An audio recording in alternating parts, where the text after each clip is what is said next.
আসসালামু আলাইকুম প্রিয় শিক্ষার্থীরা, আশা করি সবাই ভালো আছো। তুষার হেলিও বায়ু এর পক্ষ থেকে তোমাদের সবাইকে জানাই আন্তরিক স্বাগত। আজকের ক্লাসে আমরা আলোচনা করব মানুষের শ্রেণীবিন্যাস সম্পর্কে।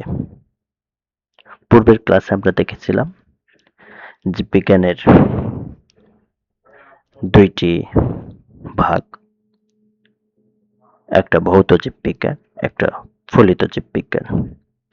ভৌত জীববিজ্ঞানের অনেকগুলো শাখা সম্পর্কে আলোচনা করেছিলাম এবং ফলিত জীববিজ্ঞানের অনেকগুলো শাখা আমরা দেখেছিলাম। আর আজকের এই টপিক পরীক্ষার জন্য অত্যন্ত গুরুত্বপূর্ণ, তাই পুরো ভিডিওটি মনোযোগ দিয়ে দেখবে। আমরা শুধু মানুষের শ্রেণীবিন্যাস মুখস্থ করব না, বরং জানবো মানুষকে কেন অ্যানিমেলিয়া রাজ্যে রাখা হয়েছে, কেন কর্ডাটা পর্বে রাখা হয়েছে এবং কেন মামালিয়া রাজ্যে রাখা হয়েছে। অর্থাৎ প্রতিটি ধাপে মানুষকে রাখার কারণগুলো সহজভাবে বুঝে নেব। তাহলে আর দেরি না করে চলো শুরু করা যাক। আমরা স্ক্রিনে দেখতে পাচ্ছি সুন্দর করে মানুষের শ্রেণীবিন্যাস এবং বৈশিষ্ট্য সহ এখানে সাজানো আছে। চলো ধাপে ধাপে বৈশিষ্ট্যগুলো দেখে ফেলি। প্রথমেই আসি রাজ্য বা কিংডম। মানুষ অ্যানিমেলিয়া রাজ্যের অন্তর্ভুক্ত, কারণ সুকেন্দ্রিক কোষ বিশিষ্ট, এরা বহুকোষী, পরভোজী এবং জটিল টিস্যুতন্ত্র আছে। পর্ব বা ফাইলাম। করডাটা। মানুষ করডাটা পর্বের অন্তর্ভুক্ত, কারণ জীবনের কোনো একটা পর্যায়ে তাদের নটোকট থাকে। তারা বাচ্চাকে বুকের দুধ খাওয়ায় এবং লোম বা চুল আছে, এই জন্য তাদেরকে মামালিয়া শ্রেণীর অন্তর্ভুক্ত করা হয়েছে। এরপরে আসো বর্গ বা অর্ডার। এরা প্রাইমেট বর্গের অন্তর্ভুক্ত, কারণ আঁকড়ে ধরার উপযোগী হাত এবং ঘ্রাণ অপেক্ষা দৃষ্টিশক্তি বেশি উন্নত। গোত্র বা ফ্যামিলি। হোমিনিডা, কারণ শিম্পাঞ্জি, গরিলা, ওরাং-ওটাং প্রভৃতির সাথে সাদৃশ্য আছে। আমরা জানি এই যে শিম্পাঞ্জি, গরিলা, ওরাং-ওটাং এদের সাথে সাদৃশ্যপূর্ণ গোত্র বা ফ্যামিলি হচ্ছে হোমিনিডা। মানুষও এই হোমিনিডা গোত্রের অন্তর্ভুক্ত। গণ বা জেনাস। মানুষের গণ বা জেনাস হোমো, অর্থাৎ এরা হোমো জেনাসের অন্তর্ভুক্ত। আমরা হয়তোবা অনেকে জানি এবং যারা নবম শ্রেণীতে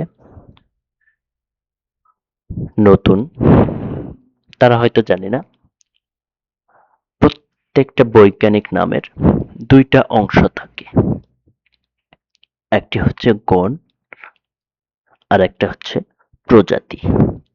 তো এই মানুষের গণ নামটা হচ্ছে হোমো, আর মানুষের প্রজাতিক নাম হচ্ছে হোমো সাপিয়েন্স।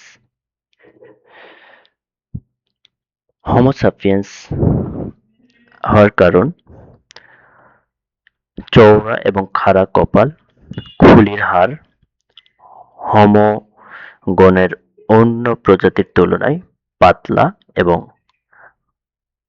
বুদ্ধিবৃত্তিকভাবে উন্নত। নেক্সট স্লাইডে আসি।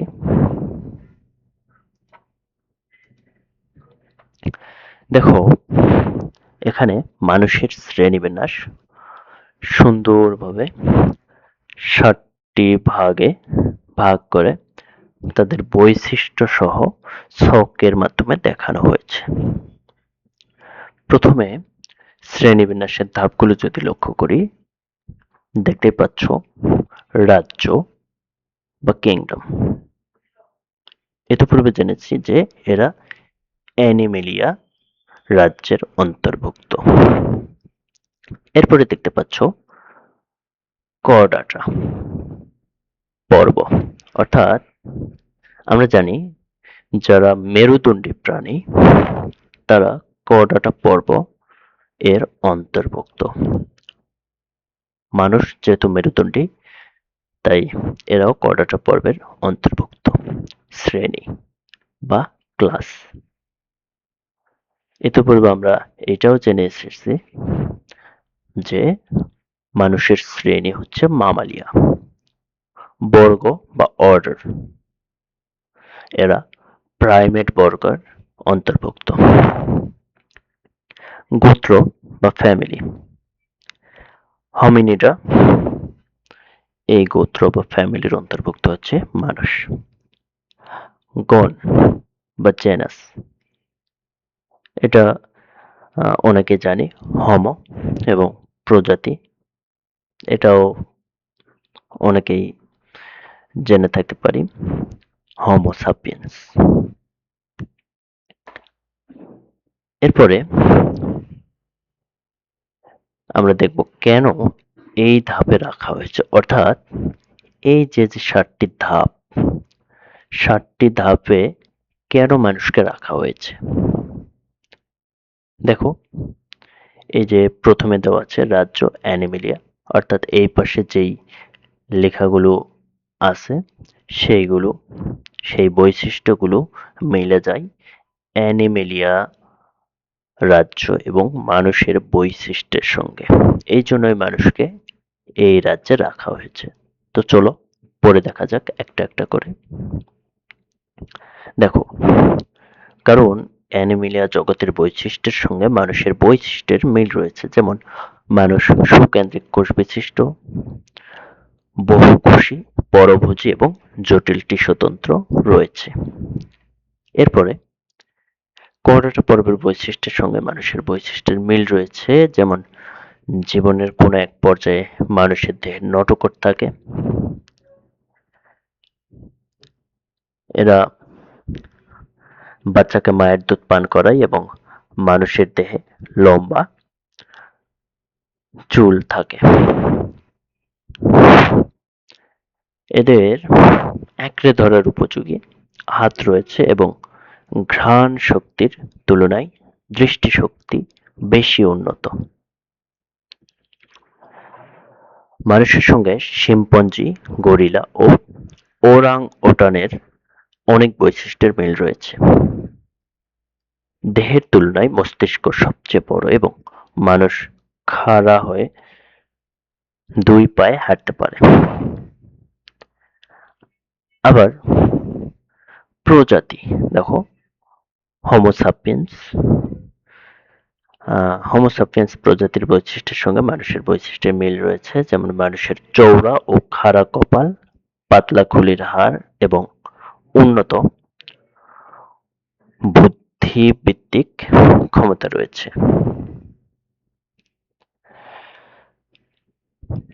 মানুষের বৈজ্ঞানিক নাম এখানে 2টা অংশে ভাগ করা হয়েছে। যেমন প্রথম অংশ হচ্ছে গণ এবং দ্বিতীয় অংশ হচ্ছে প্রজাতি। প্রথম অংশ গণ নাম হোমো, দ্বিতীয় অংশ প্রজাতিক নাম হোমো সাপিয়েন্স। তো এই গণ এবং প্রজাতিকে যখন আমরা একসঙ্গে লিখব তখন আমরা জাস্ট হোমো সাপিয়েন্স লিখলে চলবে, এবং যদি স্পেসিফিক ভাবে প্রজাতিক নাম লিখতে চাই তাহলে হোমো সাপিয়েন্স পুরোটাই লিখতে হবে।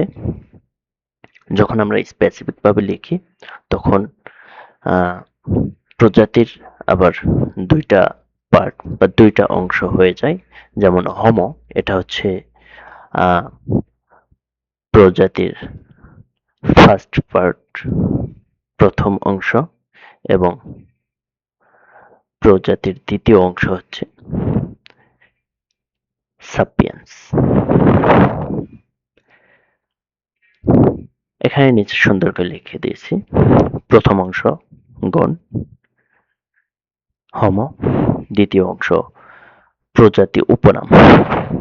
তার প্রজাতি উপনাম বা স্পেসিফিক এপিথেট, এই নামটা হচ্ছে সাপিয়েন্স।